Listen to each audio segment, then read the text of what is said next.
നിങ്ങളുടെ favourite shows ഇനി ഒരിക്കലും മിസ്സാവില്ല. ഇപ്പോൾ C5 കാണും നിങ്ങളുടെ ഫേവറേറ്റ് ഷോസ് തികച്ചും സൗജന്യമായി. ആദ്യം പ്രപ്പോസ് ചെയ്തു വന്നപ്പോ സത്യം പറഞ്ഞ് എനിക്ക് പേടിയായിരുന്നു. പിന്നെ ആള് ജെനുവിൻ ആണെന്നും കല്യാണം കഴിക്കാനും ആണെന്നൊക്കെ മനസ്സിലായപ്പോ എനിക്കും ഇഷ്ടായി. പ്രണയമാണല്ലേ? നമ്മള് സ്നേഹിച്ച ആളുടെ കൂടെ ജീവിക്കാൻ പറ്റുന്നത് വലിയ ഭാഗ്യ. അതിന് അവസരം കിട്ടുന്നത് ശരിക്കും ഈശ്വരാനുഗ്രഹം തന്നെയാ. ചേച്ചിയുടെ സാറിന്റെ പ്രണയവിവാഹമായിരുന്നോ? അത് വലിയ കഥയാ. അത് പിന്നെ എപ്പോഴും ഞാൻ പറയാം. പറയണേ. ഇനി കുറച്ചുകൂടെ നടക്കാം. വാ.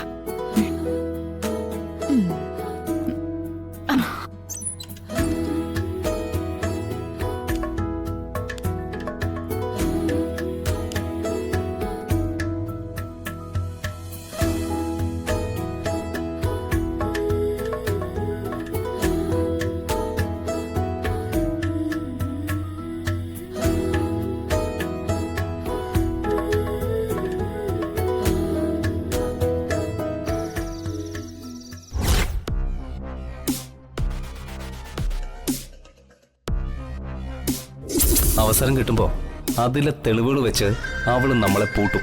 അതിലങ്ങനെ എന്തെങ്കിലും ഗൗരി എഴുതി വെച്ചിട്ടുണ്ടെങ്കിൽ ആദ്യം അകത്താവുന്നത് നാത്തൂനായിരിക്കും.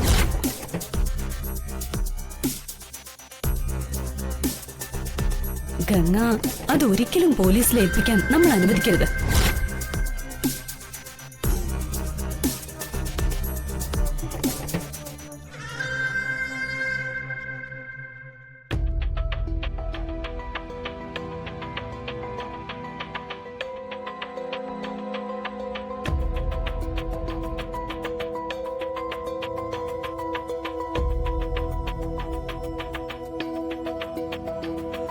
അമ്മ എന്താ ടെൻഷനിലാണോ? ടെൻഷനുണ്ട് മോനെ. നീ കരുതുന്ന പോലെ ഇതത്ര നിസ്സാര കാര്യമല്ല. സർപ്പക്കാവിൽ രാത്രി പോകുന്നത് അത്ര സേഫ് അല്ല. പക്ഷേ ഇങ്ങനൊരു കാര്യമായതുകൊണ്ട് പോകാതിരിക്കാനും പറ്റില്ല. സൂക്ഷിക്കണം. ഓരോ കാലടിയും ശ്രദ്ധിച്ചേ വെക്കാവൂ. നാഗങ്ങളെ ചവിട്ടരുത്. ഇല്ലമ്മേ, ഞാൻ ശ്രദ്ധിച്ചോളാം. അല്ല, ശ്രേയ റെഡിയായില്ല ഇതുവരെ? ഞാൻ റെഡി.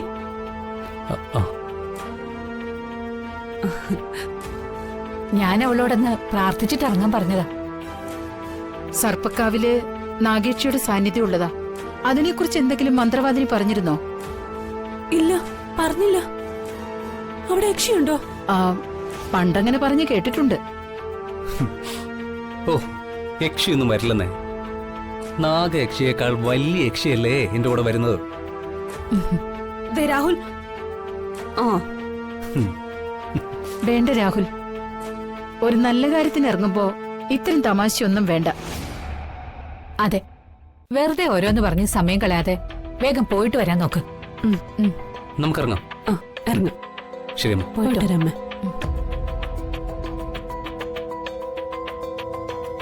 രാഹുൽ, ഇത് കുട്ടിക്കളിയല്ല, സൂക്ഷിക്കണം. ഇത് എന്റെ കയ്യിലുള്ളപ്പോ ഒന്നും പേടിക്കേണ്ട കാര്യമില്ല. ശരി, വേഗം പോയി എല്ലാം എടുത്തോണ്ട് വാ. ശരി, പോയിട്ട് വരാം.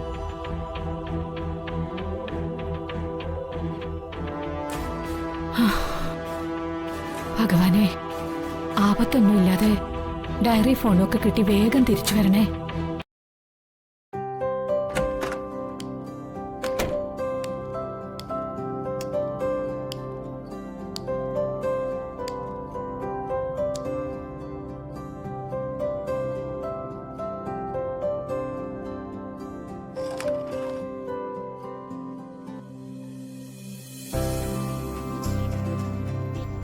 ഗംഗേ, ഇപ്പൊ എങ്ങനെയുണ്ട്?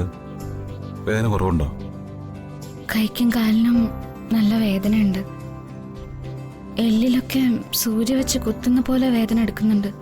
തണുത്ത് മരവിച്ചു പോയതല്ലേ, അതിന്റെ ആവും. ഞാൻ തടവി തരാം, അപ്പൊ കുറച്ചൊരു ആശ്വാസം കിട്ടും. വേണ്ട മഹിയേട്ടാ. അതെന്താ വേണ്ടാത്തത്? മഹിയേട്ടൻ വെറുതെ ബുദ്ധിമുട്ടണ്ട. എനിക്കൊരു അസുഖമോ വയ്യായികയോ വന്നാ എന്നെ ശുശ്രൂഷിക്കുന്നത് എങ്ങനെയൊരു ബുദ്ധിമുട്ടാണോ? അയ്യോ, ഒരിക്കലും അല്ല. മഹേട്ടിന് വേണ്ടി എന്ത് ചെയ്യാനും എനിക്ക് സന്തോഷമേ ഉള്ളൂ. അതുപോലെ തന്നെയല്ലേ എനിക്കും. എന്റെ ഗംഗയ്ക്ക് വയ്യാതെ വന്നാൽ ഞാനല്ലാതെ ആരാ ഗംഗയെ നോക്കുക? അങ്ങനെയല്ല മഹേട്ട. അത് ഇവിടെ ഡോക്ടേഴ്സും നഴ്സും ഒക്കെ ഉണ്ടല്ലോ. അതുകൊണ്ട് മഹേട്ടൻ വെറുതെ ബുദ്ധിമുട്ടുണ്ടെന്ന് ഞാൻ പറഞ്ഞേ ഉള്ളൂ.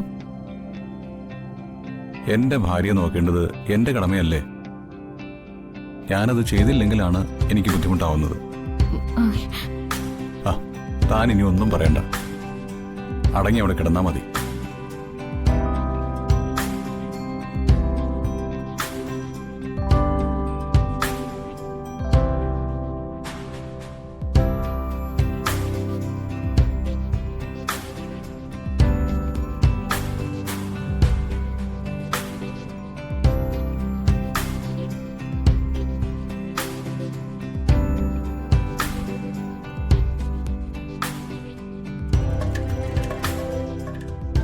മതി മഹേട്ട, സാരില്ല.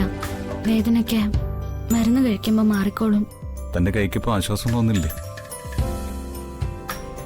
സത്യം പറയണം, താൻ ശ്രീമഹേശ്വരന്റെ ഭക്തയല്ലേ?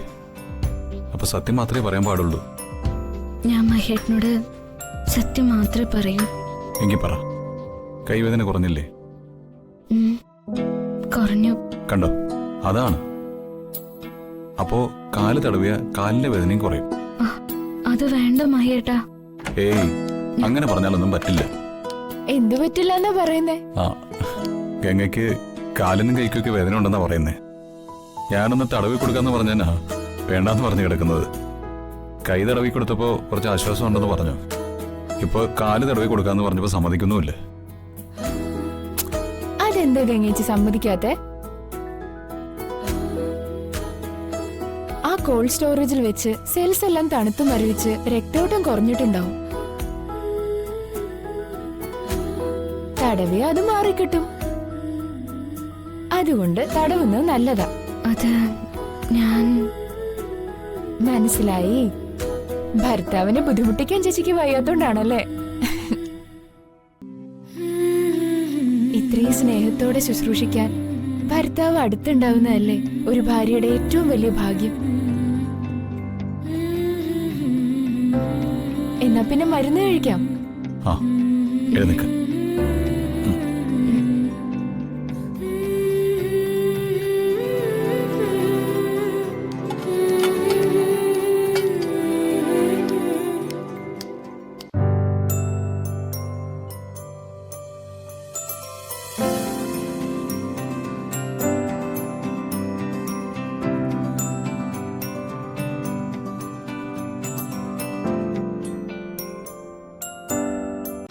ഡൗൺലോഡ് ചെയ്യൂ C5 ആപ്പ്. കാണൂ എല്ലാ എപ്പിസോഡുകളും സൗജന്യമായി.